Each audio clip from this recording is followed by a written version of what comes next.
بہت سارے لوگ برکت کے دروازے تک پہنچ تو جاتے ہیں لیکن اس میں اندر داخل ہونے سے پہلے ہی وہ واپس آ جاتے ہیں، رک جاتے ہیں، کیونکہ وہ ٹھہرتے نہیں، عمل نہیں کرتے۔ اور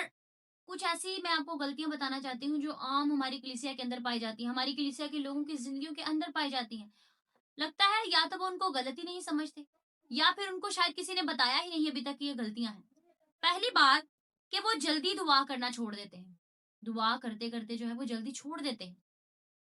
پتہ نہیں ان کو کس بات کی جلدی ہوتی ہے یا کیا ان کو جلدی ہوتی ہے جس کی وجہ سے وہ آدھی ادھوری دعا کرتے ہیں، جس کا کوئی مطلب نہیں ہوتا، کوئی معنی نہیں ہوتا۔ اور پھر دوسری بات کہ وہ کلام کو نہیں سنتے، سننا ہی نہیں چاہتے، یا پھر سنتے ہیں تو پھر کلام کے بیچ میں سے اٹھ کر ہی چلے جاتے ہیں، یا اس وقت چلے جاتے ہیں جب خدا اصل میں ان سے بات کرنا چاہتا ہے یا کرنے والا ہو۔ آپ کو پتا ہے جب کلام سنایا جاتا ہے تو کلام جو ہے وہ دل پر اثر کرتا ہے، پھر جب کلام ہمیں چبھتا ہے، ہمیں لگتا ہے، ہمیں تبھی پتا چلتا ہے کہ میری زندگی کے اندر یہ کمی یا کمزوری ہے۔ اور جب ہمیں کلام چبھنا شروع کر دیتا ہے تو کچھ لوگوں کو لگتا ہے یہ کلام تو میرے خلاف کیا جا رہا ہے، مجھ سے بات نہیں کی جا رہی بلکہ یہ میرے خلاف بات کی جا رہی ہے، یہ میری نیچر کے خلاف ہے،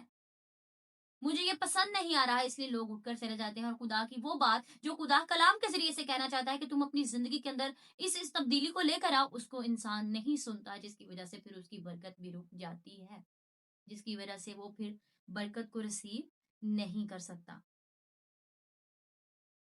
یعقوب کے خط کے اندر اس کے پہلے باب کی 25ویں آیت کے اندر بھی لکھا ہے، کلام میں واضح لکھا ہے، ہم پڑھتے ہیں کلام کے اندر اس کی 25ویں آیت میں لکھا ہے، لیکن جو شخص آزادی کی کامل شریعت پر غور سے نظر کرتا رہتا ہے وہ اپنے کام میں اس لیے برکت پائے گا کہ سن کر بولتا نہیں بلکہ عمل کرتا ہے۔ لیکن ادھر تو پھر وہی مسئلہ کہ لوگ سننا ہی نہیں چاہتے، سنتے ہی نہیں۔ اب یہاں پر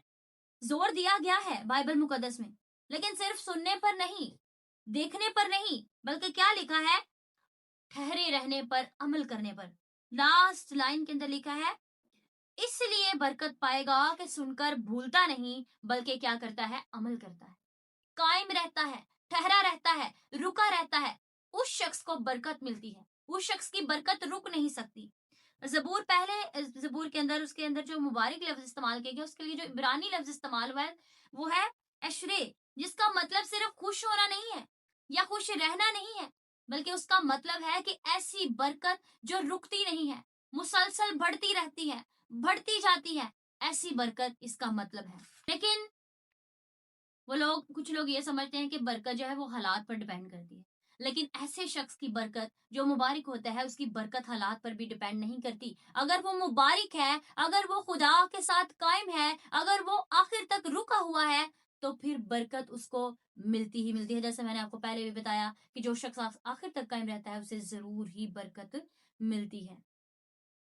پھر کلام میں کلام تو ہمیں پھر یہ بھی کہتا ہے، کیا کہتا ہے؟ کہ جو خداوند کی شریعت یعنی اس کے کلام پر،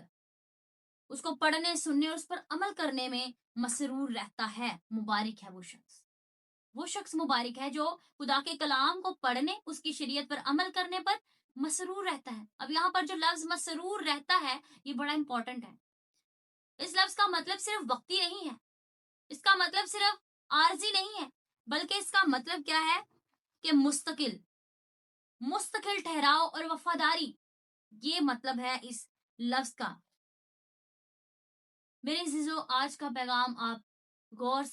غور کریں یا سنیں اور سمجھیں کہ کیوں آج کا پیغام آپ کے لیے ضروری ہے۔ اس لیے کیونکہ اگر آپ مایوس ہیں، آپ تھک چکے ہیں، ہار چکے ہیں، پریشان ہیں حالات کی وجہ سے یا کچھ بھی ہے، تو آپ یہ نہ سوچیں کہ میری زندگی میں اب کچھ نہیں بدل رہا۔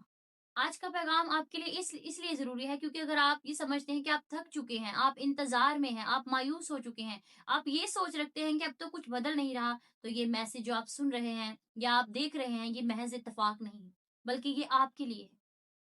بائبل مقدس میں یسوع مسیح نے یہ ضرور کہا کہ جو شخص میرے پاس آئے گا وہ ہرگز باہر نکال دیا نہ جائے گا، لیکن ہمیں بائبل مقدس یہ بھی سکھاتی ہے، کہتی کیا ہے؟ کہ آنا بھی ضروری ہے اور ٹھہرنا بھی ضروری ہے، اور سب سے بڑھ کر پھر ہمیں آخر تک قائم رہنا بھی ضروری ہے۔ میرے عزیزو، میں آج صرف آپ سے یہ درخواست نہیں کر رہی بلکہ میری آپ سے روحانی انتباہ ہے کہ اگر آپ یہ پیغام چھوڑ دیتے ہیں تو ہو سکتا ہے اسی لمحے کے لیے جو خدا نے آپ کے لیے برکت رکھی ہے آپ اسے کھو دیں، اس لیے آپ اسی جگہ پر آج اپنے دل کو کھول کر یہ خدا سے دعا کریں کہ خداوند میں بھاگوں گا نہیں، میں چھوڑوں گا نہیں، میں تیرے کلام کو سنوں گا اور میں آخر تک قائم رہوں گا اور میں اپنی برکت کو کھوؤں گا نہیں۔ تو ضرور یقیناً خداوند کا کلام جو ہے وہ آپ کی مدد کرے گا، خدا کا روح آپ کی مدد کرے گا، خدا آپ کی مدد کرے گا اور آپ کے لیے برکت کے بند دروازے کھلنا شروع ہو جائیں گے، اور وہ برکتیں جن کے لیے آپ برسوں سے دعائیں کرتے آ رہے ہیں وہ خدا آپ کو ضرور دے گا۔ میرے عزیزو، آپ جتنوں نے آج کے اس پیغام کو سنا ہے، آپ ضرور اس ویڈیو کو کسی ایک ایسے شخص کے ساتھ ضرور شیئر کریں جو دل کا ٹوٹا ہوا شخص ہے، پریشان ہے، مایوس ہے، تاکہ وہ آج اس پیغام کو سنے اور اپنی اس برکت کو جس کے لیے وہ جس کو لے کر وہ مایوس ہے اس کو حاصل کر سکے اور برکت پا سکے۔ آپ سب کا بہت شکریہ۔ God bless you.